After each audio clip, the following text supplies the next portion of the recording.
CBS News senior national security analyst Fran Townsend was Homeland Security and Counterterrorism advisor of President George W. Bush. Fran, good morning. Morning.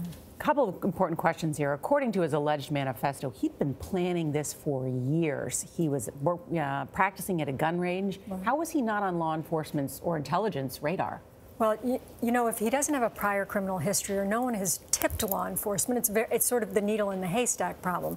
They'll go back now, and I think what you're going to find is whether it's internet searches, a whole bunch of sort of things, if they had known about it, would have tipped them.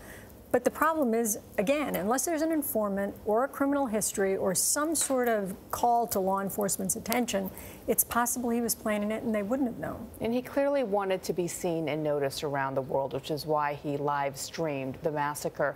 You've said that you think it's time for these social media companies to maybe delay live streaming of videos. Why? That's right. So, as you know, here at networks and cable, we're required by the FCC to have that capability to cut a feed if it's too violent, if it's bad words that we're not allowed to say on the air.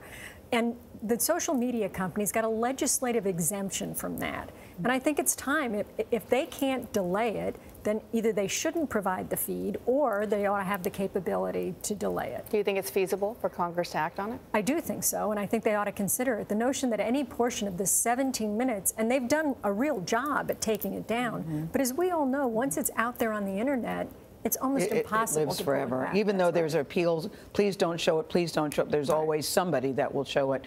Do you also think it's a question again about soft targets? Do we need to reevaluate those? Well, as you know, how do we live? Always after the fact, you'll see a greater police presence at places of worship. DHS, the Department of Homeland Security, is now doing active shooter training at soft targets. But, you know, you say to yourself, it's a sad world we live in that we have to do that.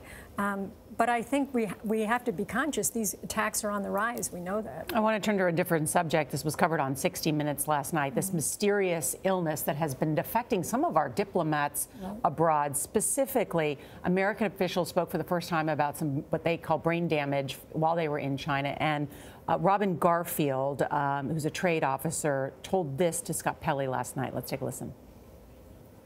I was sitting next to Robin, and something I felt like hit me from the left side, and at first it felt like an electric shock, and then it paralyzed me, so I was not able to move or speak.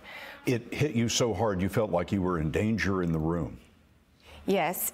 They say the children suffered blurred vision and loss of balance. Your daughter was literally falling down? Yes. She fell down multiple times that day. We went on a walk and she just fell on her face. It was very abnormal. She never does that. And then a second time, she completely lost her balance and just fell to the side. That was Robin Garfield and his wife. Why isn't the State Department calling this an attack? It's a good question, Nora. I think there continues to be a debate inside the intelligence community about the cause of these injuries, but it's undeniable that both diplomats in Cuba and in China have suffered as a result of this.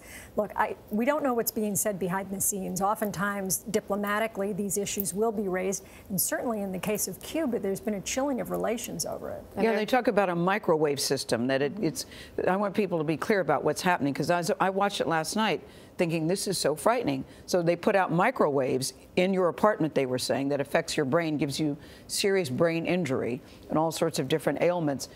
How common is that technology? I'd never really heard of it until recently. So going back to the 70s at least, a scientist by the name of Dr. Frey identified this and said it can affect your hearing. You know, this is different than the microwave where we warm coffee in the morning, right? Yes. This is a very directed energy sort of thing.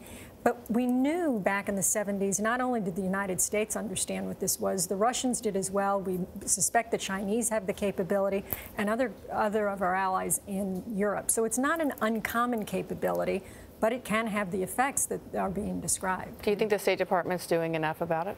Well, you know, it's hard to say. Again, we don't know what's going on behind the scenes, but you sure hope that these diplomats are getting the kind of attention and help they need. It's very scary stuff. Thank you, Fran. Always good to have you here.